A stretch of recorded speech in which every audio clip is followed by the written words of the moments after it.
नमस्कार दोस्तों, मैं अनिल कुमार यादव अपने YouTube चैनल द अस्त्रा पर आप सभी लोगों का स्वागत और अभिनंदन करता हूं। आज मैं प्रधानमंत्री नरेंद्र मोदी के विकास की पोल खोलने के लिए आया हूं और किसी क्षेत्र में नहीं बल्कि डिजिटल इंडिया के क्षेत्र में। बड़ी इंडिया ने डिजिटल इंडिया, फलाना इंडिया, ढकाना इंडिया दुनिया भर का चल रहा था और आपने हाल ही में देखा होगा कि चुनाव आयोग ने चुनाव की घोषणा की और हमारे देश में 543 लोकसभा की सीटें हैं और उसकी शुरुआत 19 अप्रैल से 2024 से पहले चरण की मतदान की शुरुआत है और दूसरा चरण 26 अप्रैल को है। तीसरा चरण 7 मई को है। चौथा चरण 13 मई को है। पांचवा चरण 20 मई को है। छठवां चरण 25 मई को है और सातवां चरण 1 जून का है और 4 जून को मत की गणना होगी। तो मैं बस प्रधानमंत्री नरेंद्र मोदी जी से ये जानना चाहता हूं कि डिजिटल इंडिया आने के बाद भी हमारे देश का हाल ये है कि चुनाव कराने के लिए हमारे देश को चुनाव कराने के लिए इतना लंबा टाइम लिया जा रहा है। बैलेट पेपर से आप पिछले चुनावों को आप अगर देखेंगे तो उतना समय बैलेट पेपर से जो चुनाव होता था उसमें भी नहीं लगता था। और तो मैं यही जानना चाहता हूँ कि मोदी जी ने जो डिजिटल इंडिया लॉन्च किया था, जो विकास का नारा दिया था, डिजिटल इंडिया का नारा दिया था, वो कहाँ चला गया और डिजिटल इंडिया की तरह सारी कंप्यूटराइज चीजें कहाँ चली गई और इन इलेक्ट्रॉनिक मशीनों से को लाने से क्या फायदा अगर 2-3 महीने अगर कोई चुनाव चलता है। 19 अप्रैल से 4 दिन जून तक का जो समय है चुनाव का, वह करीब करीब 2 महीने के नियर अबाउट पहुंचता है। 47 दिन के आसपास, 50 दिन के आसपास पहुंचता है। तो डिजिटल, बस मेरा सवाल ये है कि डिजिटल इंडिया होने के बावजूद 2 महीने का चुनाव हो रहा है। उतना ही नहीं, इलेक्ट्रॉनिक मशीनों के आ जाने के बाद भी 2 महीने का चुनाव हो रहा है। तो इलेक्ट्रॉनिक मशीनें लाने से फायदा क्या है इस देश को? बस यही जानना है कि जब 2-2 महीने में चुनाव ही कराने हैं तो उन इलेक्ट्रॉनिक मशीनों को लाने से फायदा क्या है।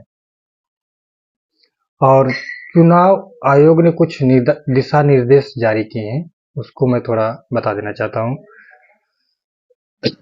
राजनीतिक दलों को अपने उम्मीदवारों के क्रिमिनल बैकग्राउंड की जानकारी देनी होगी।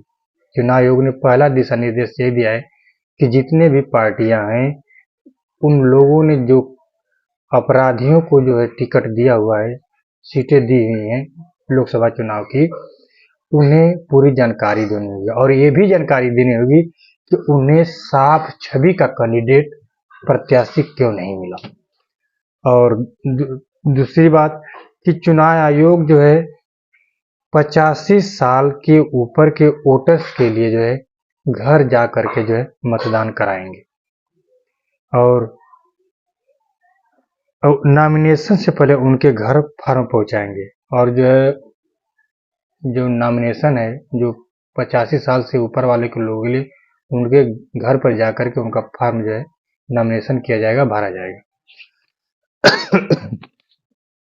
तीसरी चीज है कि इस बार के चुनाव में कुल जो रजिस्टर्ड वोटर हैं, जो वोट डालने वाले लोग हैं, भारत की जनता के लोग, मतलब भारत के लोग हैं, जो वोटियर हैं, जो वोट डालते हैं, उनकी जो संख्या 97 करोड़ है और उसमें से 1.8 करोड़ वोटर पहली बार मतदान करें। 97 करोड़ वोटरों में से 1.8 करोड़ जो वोटर्स हैं वो पहली बार 2024 में पहली बार मतदान करेंगे और इसमें 100 साल से अधिक आयु के जो लोग हैं, आयु के लोग 2.18 लाख है। यानी कि यदि इस देश में अभी भी 100 से वर्ष से ऊपर जिंदगी जीने वालों लोगों की जो संख्या है वो है 2.18 यानी कि 2,18,000। और जो है तीसरा इसमें दिया हुआ है कि 12 राज्यों में, हमारे देश के 12 राज्य ऐसे हैं जिनमें महिला वोटर्स की संख्या पुरुषों से ज्यादा है। और इसमें एक और खास जानकारी है कि जिनकी उम्र 1 जनवरी 2024 को 18 वर्ष नहीं हुई है, ऐसे वोटरों को भी जो है एडवांस लिस्ट में जो है रखा गया है। ये चुनाव आयोग की जो है बातें थी। बस ये तो चुनाव आयोग की बातें हुई, लेकिन यही मेरा सवाल है इस देश के संसद में बैठे सभी लोगों से और विकास करने वाले लोगों से कि इतने लंबे अवधि का चुनाव कराने की इस देश को क्या जरूरत है।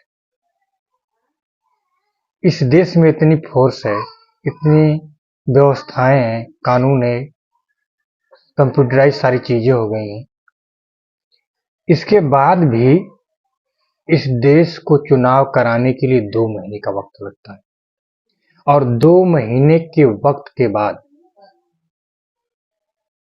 2 महीने का वक्त जो लगेगा, इसमें ये कैसे समझा जा सकता है कि ये चुनाव जो है निष्पक्ष हो सकता है। और इतने जो चुनाव के बीच तो जो गैप है वो इतना लंबा रखने की क्या जरूरत है। ये चुनाव जो है 3 चरण में भी हो सकते थे, 2 चरण में भी हो सकते, ज्यादा से ज्यादा 3 चरण या तो 2 चरण करने चाहिए थे। एक तरफ जो दक्षिण भारत कर देना चाहिए था, एक तरफ उत्तर भारत हिंदी भाषिक राज्यों को कर देना चाहिए था। और इतनी हमारे देश में सेना सक्षम है कि चुनाव करा सकती थी, इतने लोग जो सक्षम है चुनाव करा सकते थे। लेकिन फिर भी इस चुनाव को इतना लंबा रखने का क्या उद्देश्य है। और दूसरी बात की डिजिटल इंडिया सारी चीजें, और सबसे बड़ा मुद्दा यह कि ईवीएम लाने से फायदा क्या हुआ इस देश को।